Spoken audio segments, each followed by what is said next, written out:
Hey, happy Friday to you. Welcome back once again to the Friday Funnies. You know, as annoying people like to say during weather like this, hot enough for you? Well, my answer is always, no, it's not hot enough for me. My sidewalk eggs are taking too long to cook. You know, it's been pretty much unbearably hot across the country this week, and I blame Al Gore, who came up with the idea of global warming right after he invented the internet. I suggest there are two ways to beat the heat. First, stay out of it. If you have air conditioning, stay indoors and use it. If you don't have AC, go down to your nearest Costco or Sam's Club and sit in a milk cooler for a while. It's very refreshing. The other way to beat the heat is to prepare for it. So before you go to bed, put your socks and your underwear in the freezer. It'll be a bit of a shock the next morning, but you'll be cool for a while. The best way to beat the heat is to laugh at it and blame it for the actions of the characters in this week's news.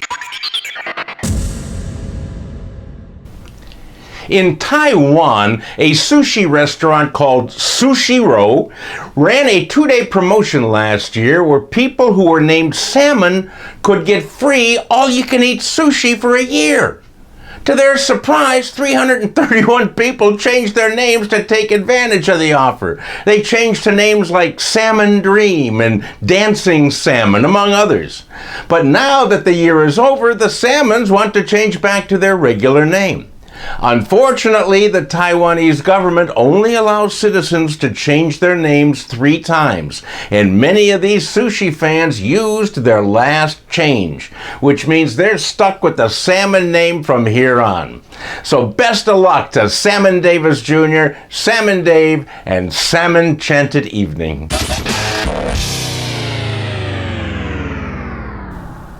Two Friday Funnies fans contributed the same story this week, Donna Earl and Linda Leone. Both alerted me to this idea to earn some extra cash. The Pest Informer, an exterminating company in North Carolina, is offering homeowners $2,000 if they let the company release 100 cockroaches in their homes to test new elimination techniques. This is like the old door-to-door vacuum cleaner salesman who used to spill dirt on your carpet to show how powerful his vacuum was. The only way I would allow a company to pay me to release cockroaches in my house was if I already sold the house and was moving out the next day. Let the buyer beware. Two fishermen in Shelbyville, Indiana, named Richard Kessar and John Hoop, went to the Ohio River in search of blue catfish. Now, blue catfish are very big fish. They can reach up to 4 foot in length and weigh up to 80 pounds. Well, Mr. Hoop landed a whopper and got it in the boat, but then he noticed that the stomach of the fish was huge, and he assumed it was either eggs or something the catfish ate. So when the two of them got back to land, they cut open the fish and discovered that the bulge was comprised of another fish, a foam ball, and I quote, fairly large sex toy. This catfish must have been very hungry. Hoop said he's not going to keep the sex toy because he has no use for it.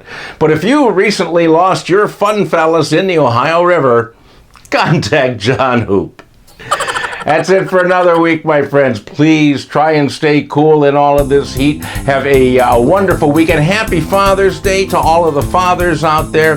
And I will see you back here. Oh, by the way, before I forget, listen to my podcast, Another Day Above Ground. And if you do that, then I'll see you back here next Friday.